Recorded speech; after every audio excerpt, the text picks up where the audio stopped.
持者，艾美奖获奖 Netflix 纪录片的主角、作家和国际知名的演说家。那他是谁呢？让我们邀请 Dr. Lee 来为我们介绍他。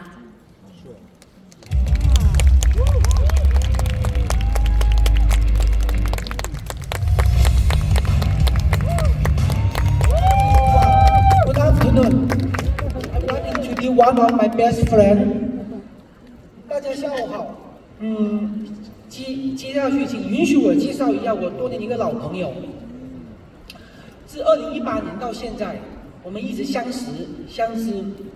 在我工作、学习、研发、创业的路上，每当我遇到挫折、困难的时候，他是我学习的对象。接下去请欣赏的影片，非常神奇的一个我的一个偶像。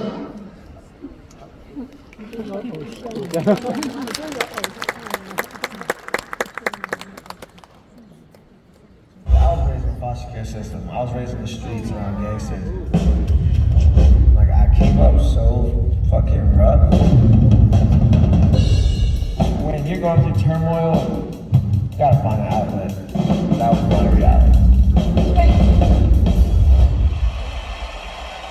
Welcome to AGT. Thank you. What's your name? My name is Zion Clark. And how old are you? I'm 25. And where are you from? I'm from Canton, Ohio. Okay. I don't know why they named me Zion, but I know that it's a mountain mentioned in the Bible. It's where people supposedly went to protect themselves from evil.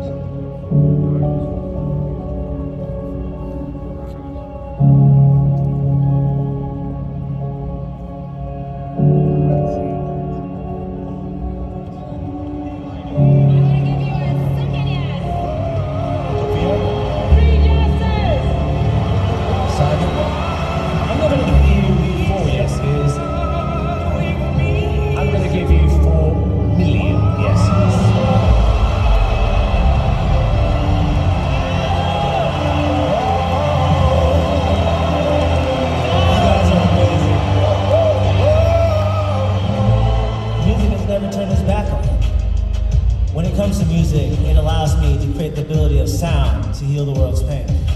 It has given me the ability to rise up and overcome every challenge, every hurdle that I have came across. And when it comes down to it, I know that I'm going to overcome every obstacle in my life, as I'm about to do tonight.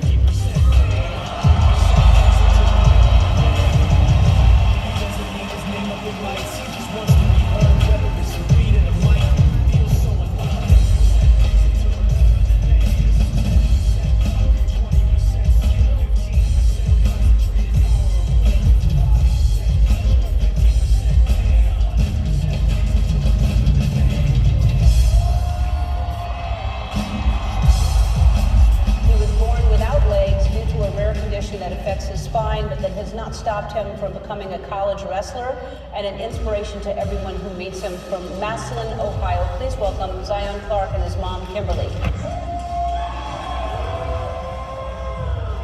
My name is Zion Clark. I'm a wrestler. I'm a Guinness World Record holder, I'm a professional track and field athlete, and I'm a motivational speaker.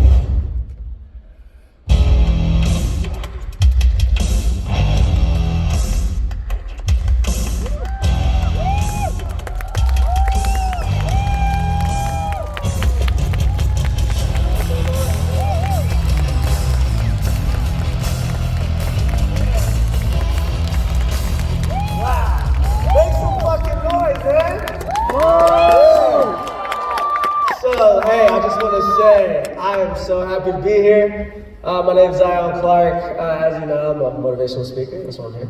And I want to talk to you guys today about my story and my journey of how I came to be this motivational and kind of the process that I took to get there. So, I'm from Massillon, Ohio, originally from Columbus, Ohio. And I grew up in the foster care system with no family. And for me, trying to survive, life's a moments after each other of survival. And for me, not having a family and jumping around through the foster care system made it so you didn't really know where you're going to be. You didn't know if you're going to have a roof over your head, don't know where your next meal's coming from. You don't know if you're going to have clean clothes or be able to take a shower. But you know what I learned from that? I learned the power of my own will. And I learned the power to keep pushing forward. One of the greatest things that I say and that I live by is no excuses. Because no excuses to me means that you don't sit and lay over for anybody. You know, if something's in your way, you move it. If you do something bad, own it. If you do something good, own it. And it's all about just holding yourself accountable. A big thing in my life, is, you know, family and a support system. And the biggest thing is, how do you find that support system? How do you find the motivation to work hard? How do you find the motivation to continue to work hard to push past your limits? And that's what I'm going to talk to you guys today about. The first thing to being able to live a life like mine, or a successful life like you guys were, just to be happy, is the fact that you need a support system. Nothing starts from just you, it starts with the village. For me, I didn't have that, so I had to figure it out. And my journey that I've learned growing up, especially in the foster care system, is you need to find your own people, and you need to find the people that are willing to help you win, that want to see you win. And it's crazy because I didn't really have those people. But I'm a wrestler, I'm a professional MMA fighter, and I'm also a professional track and field athlete. But it didn't always start like that. You know what happened? I wrestled for over 20 years, and I lost 215 times or more in a row. That being said, most people, you know, you go into a fight, you lose once, you probably don't want to fight too much anymore. And it's really hard because you don't understand what's going to happen match after match after match, and that's where you need to find yourself and search for what you need to do to improve. Me, I had that support system on my team, which I'm so blessed to have, and these guys helped me learn how to control my emotions. They helped me learn how to control what I wanted to do with my skill, because I'm telling you right now, I was really bad. And so it was more of a fact of, okay, here we have these problems, here we have these issues, here we have these challenges that we need to overcome if you want to get to the next level, if you want to improve yourself so you can keep on leveling up. Me, took a lot of training, took a lot of practice, took a lot of sacrifice. And, you know, I never used to live by no excuses. I kind of used to make excuses. I used to kind of kick the curb a little bit and be like, oh, I don't know if I want to go to practice. But at the same time, it was always a matter of, am I going to get back up? And I'm like, am I going to go back to the room every day? Am I going to go back to the wrestling mat every day? Because some days it hurt, you know. Like I said, I have 20 years of experience. That's 20 years of concussions, 20 years of broken bones, 20 years of crap where we just got beat up every single day. And, you know, to be where I'm standing at right now, it's all about the team and the family that I was able to obtain. The greatest thing about life is that nothing is certain, nothing is concrete. My family, my mom and my sisters and my uncles, everybody, once I got adopted, they were able to like help me steer my energies in the right way. And with the solid foundation, I was able to become one of the best wrestlers in the state of Ohio, then one of the best wrestlers in the United States. And I was also able to become a multiple-time state track and field champ, plus a multiple-time national champ. And here's the thing about that. It's all about the family connection. My coach always told me, he said, wrestling is a single-man sport, but it builds family like no other. And if you look at it worldwide, it speaks for itself. And you know what I love about what I do and being able to go give inspiration is the fact that coming up as far as I have so far, it's been a challenge to maintain and to keep growing. But the best thing about it is that's why we're here to make mistakes. Sometimes you need to fall. Sometimes you need to mess up. Sometimes you need to make those mistakes. Now, I want to take you guys through my college years a little bit. When I was in college, I was definitely not the smartest guy on the team. But I was definitely probably the strongest. And so I ended up becoming captain of my college team, but it didn't happen like that at first. Just like how I said I lost all the time, my very first college match, I was winning 5-0, then I lost 10-5. Just like that, a matter of seconds, boom, you lose. And it was a very big teaching moment for me. And I think that that's where I really started to adopt the mantra of no excuses. I remember I was wrestling against West Virginia and Mountaineers. I was wrestling against them, and this guy just kept whipping on me. And I looked at my coach, and he looked at me like this. He's like, "You need to get up." And I got really mad. And I was like, "Oh, okay." So I got up, and I kept pushing, and I kept fighting, and I kept working until I beat this guy that was just definitely my superior. And the thing about that was, in that moment, I'm not just setting an example for myself, I'm setting an example for my teammates and everybody in the crowd and everybody that comes to watch me compete. And with that being said, fast forward a couple years ago, next thing you know, I'm leading my team to victory after victory after victory after victory.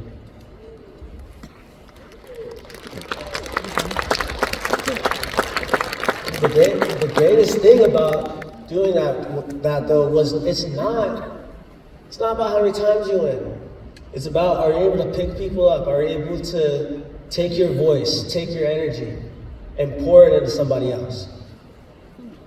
For me, I live this life of just trying to leave an impact. And my story consists of a lot of fights. It consists of a lot of arguments. It consists of a lot of things that you would think, oh, if I went to this, it probably wouldn't work out that way. But here's the thing. Everybody's story is different. Everybody's journey is different. Everybody's way to success is different. Not that you're not going to get there, but you're not going to get there the same way I am. You're going to get there the way that you need to get there. For me, I took the route of trying to be an athlete. It was a lot of stipulation around whether I could fight. There's a lot of stipulation around whether I was allowed to compete in track and field. There was a lot of stipulations, maybe I'm saying the wrong word, but there's a lot of different scenarios where they were like, oh, you shouldn't be able to do the things you do. But you know what I say? I looked them right in their eyes and I was like, I'm gonna do it anyways. Because here's the thing. Once you set your mind to something, make it concrete. Make it unmovable. Make it like get so. For me, it was, I got so obsessive with my wrestling and with my athletics that just naturally I was bringing people along and building a village of people so that not just I could win, but we could all win. And the greatest thing about that was, you know, throughout this entire life that I have, it's always been ups and downs. Some of the things, excuse me, let me sit down. Some of the things that I've experienced throughout my life is, for instance, let me jump back to the foster care system. How do you take a kid that has no family, no support system, no one to go home to, no one to call mom, no one to call dad, and how do you take them and mold them into somebody that's going to be great when they have no support system at all? In most cases around the country, you don't. And it's really sad to see how many kids, there's 999 foster care programs around the United States, and there's a lot of problems.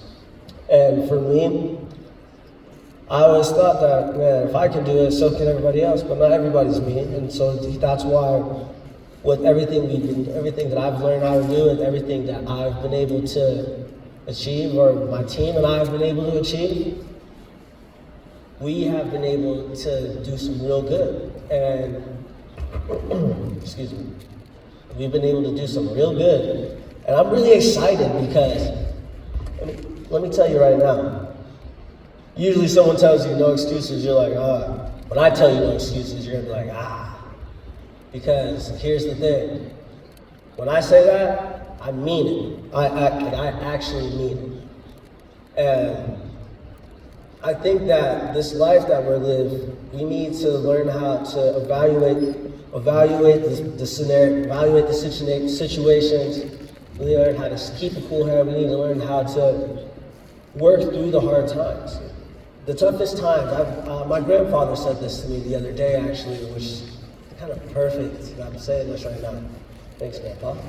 But he said, hard times make tough people. Tough people make soft times. Soft times make peaceful times. Peaceful times make soft people, and so forth. It continues in a consistent loop. And, you know, that's why you see these different walks of life that are I would say they're very hard. Everybody has a hard time trying to see the bigger picture. But, you know, just because you might have an easier come up, or you might have, easier come up, or you might have easier time adjusting to society. Not everybody has that opportunity. And so that's why I always try to tell people, when you're at your worst, that's the best time to shine. When you have nothing, that's the best time to stand up. When you hit rock bottom, the only way is going up. Because what else can you do? What else do you got? And I'm really just want to explain, like, the thing that you need is you need to be really, like, immovable, persistent, confident, and you need to be very, I'm trying to think of the right word to say this. I want to say ignorant, because, like, you know, if someone tells you to move, you say no, don't move, stand your ground. And so, like, for me, the way that I built the confidence was by taking losses. You know, when you lose, you know, you ever seen a kid lose, like, a basketball game, or they lose a football game and they're just like ecstatic and how upset they are? Trust me, when you lose a wrestling match, there's nothing worse than that feeling, because, like, somebody else just imposed their will on you for 10 minutes straight. And I don't know about you guys, but fighting for 10 minutes is a long time. 10 minutes seems like an hour. And, you know, I think that when it comes to no excuses, and it comes to the value of life, and it comes to the process of motivating yourself and the people around you, there's nothing more important to me than knowing how to take a loss. I was taught growing up, and I try to teach everybody else that I work with, you don't lose, you learn. You know? And when I say that, I mean, every loss, yeah, they suck. Nobody likes to lose. Raise your hand if you like to lose. Nobody better raise their hand. Because I don't either. And, you know, it's more of a, you gotta take that loss, or whether you're an athlete, whether you're in business, whether you're in music, whether you're in anything. Learning how to take these losses makes you grow as a person. Me, I've taken too many losses to count. I couldn't even tell you all of them because there's too many. But at the same time, I've learned from all these losses, I've learned from all these mistakes, and I've turned them into wins. I've turned them into progress. So now, when you help somebody, you're taking all that knowledge. What I also want to talk about is how do you build that stability? How do you build that family base? And when I say family, I'm not talking about like your brothers or sisters. When I say family, I mean like the people closest to you. How do you build your own village? You know, around the world, nothing's ever been done by just one person. Nobody's ever been the most successful person in the world doing what they do without some sort of help. Look at Mike Tyson, or look at John Jones, or look at Tom Brady. Anybody, any of these big names, they didn't do it by themselves. It takes a village. How do you build that though? You build it through connections, through good faith, and you build it through persistence. Find like-minded people that want to win as just as much as you, that want to see you win, even more so. For me, it took me a long time to find people like that, but I'll tell you right now, if I called my best friend right now, I was like, hey bro, I'm on the stage right now, he'd be like, go after it, man. I'd be like, cool, yeah, that's it. And, because that's how it goes. And one thing about my best friend, he's been somebody that's one of the big, stable foundations of my family. Just like me, he's a wrestler. We used to butt heads all the time. Little side story, we became friends after getting into a fist fight. If you're a man, you understand what I mean. But I'm telling you right now, after somebody like that, that's willing to be truthful with you, that's willing to be honest, that's willing to tell you exactly how it is, that's willing to tell you hey man, you're messing up. Hey man, you're screwing up. Hey man, you need to do better at this. Hey man, you need to stop letting this get over you. It's about having somebody that's not just holding you accountable, but that's also there to listen. For me, I never had anybody to listen. I never had anybody to be there. I never had anybody to talk to. And so I was just this angry little kid. Just everywhere I went, just wasn't happy. But after a while, you start making friends. You start learning how to be happy. You start learning how to smile. You start learning how to just enjoy life and be grateful for everything that you have.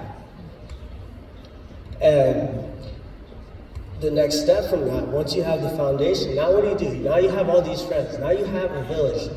Now what do you guys do? Where do you guys go? And most people are once it happens, they're like, oh, I don't know. But here's the thing. What I did with my team back when I wrestled at Kent State University, we were the just craziest group of dysfunctional hotheads I think I've ever met or ever will meet. And I'm telling you, every couple of days somebody's getting into a fight with somebody because we might have accidentally knocked into each other's heads by accident. And you know what I learned from that? Learned how to communicate. I learned how to communicate with them by telling them hey man, I need you to come talk to me. I said, how about me and you do a go and we critique each other? See what our strengths and what our weaknesses are. One of my teammates back when I was going to school, he was my co-captain. And you know what he said? He was like, Z, you're an asshole. And I was like, oh, cool, thank you. Because I was the guy that when it wasn't sweet, when it wasn't cool, I would go up to you and be like, dude, you need to stop. Or you're gonna get us all in trouble, or you're gonna work with me and we're gonna wrestle until we drop. And that's how we learned how to respect each other, because it was about holding each other accountable, but not just holding each other accountable, telling them that you messed up, but telling somebody that they messed up, or giving somebody some good critique, and then telling them okay, now let's try this. Let's try to go here, see what happens. That doesn't work, we go over here. And it's always, that's what I found to work for me. And before you know it, now you and your village, you're not just a village, but now you're a group of leaders. Not just me as the leader, but everybody was holding everybody accountable by the time I left. When I left that school, we were one of the most powerful, dominant wrestling forces in the country, because we knew how to have a synergy together. We knew how to work together. We knew how to make magic happen. Freshman year, the craziest time of my life in college. 10 guys on a wrestling team, 8 of us at the national championship. 8 out of 10. I think that when it comes to living a life with no excuses, or telling somebody hey, you need to you need to jump up in life, you need to do better at this, or you need to do better at that. It's not about that. It's about learning how to find yourself and learning how to lift other people up in your journey. Every step you take, every imprint that you leave. Because for me, at the end of the day, I'm not going to do this forever. I'm 26. As a martial artist, I got like 7 years left before like my body starts falling apart. You don't ever see a professional fighter at like 45. Nobody sees that.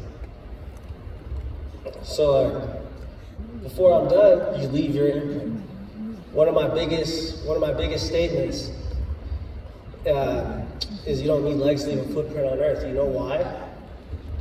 It's because with every connection, every time you meet somebody, every time you just walk down the street, you don't know what you can say to somebody that could change their life forever. You know? And when I tell you I mean that, look at, if you see the bottom of my board, it says it right here. It says exactly that. Carry it with me every single day. Because I believe it. And I take it everywhere with me. I have no excuses. On my back forever. Because I believe it. Because I take it everywhere with me. You know, the things that I say, I don't say them just to say them. I try every day to live by the example that I set for everybody else, also for myself. You can't set examples for somebody else unless you're setting them for yourself first.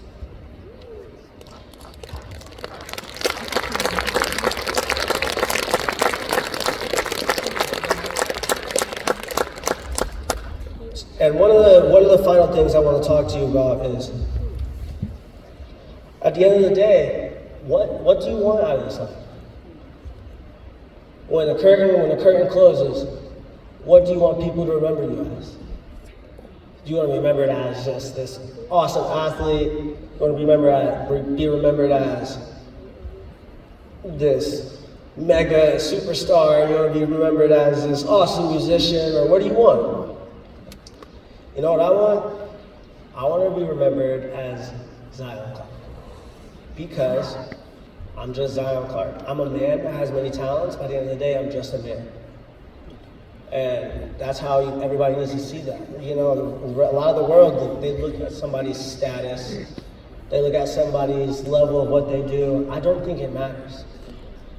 I think that if we all just focus on what we love to do, the impact that we're going to leave is going to be phenomenal. 2, I think that if we come together as a whole, as people all around the world, you'll see innovations in technology, innovations in spirituality, innovations in medicine, everything speed up exponentially. You let the world become more inclusive. You know what I see?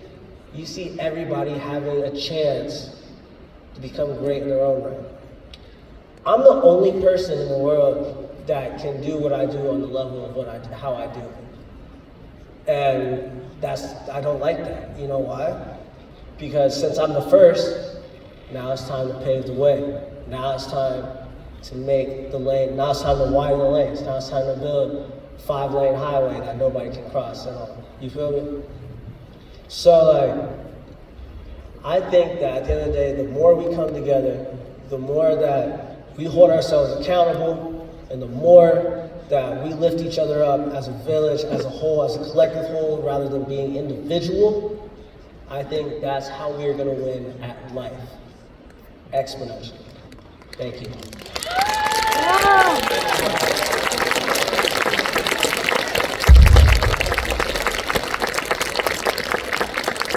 Thank you, Zion. Everyone must love your presentation. Thank you.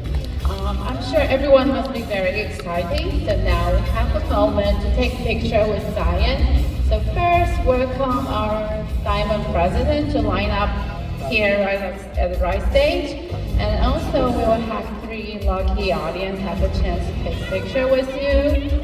Yeah. 有谁想跟他拍照的，请举手。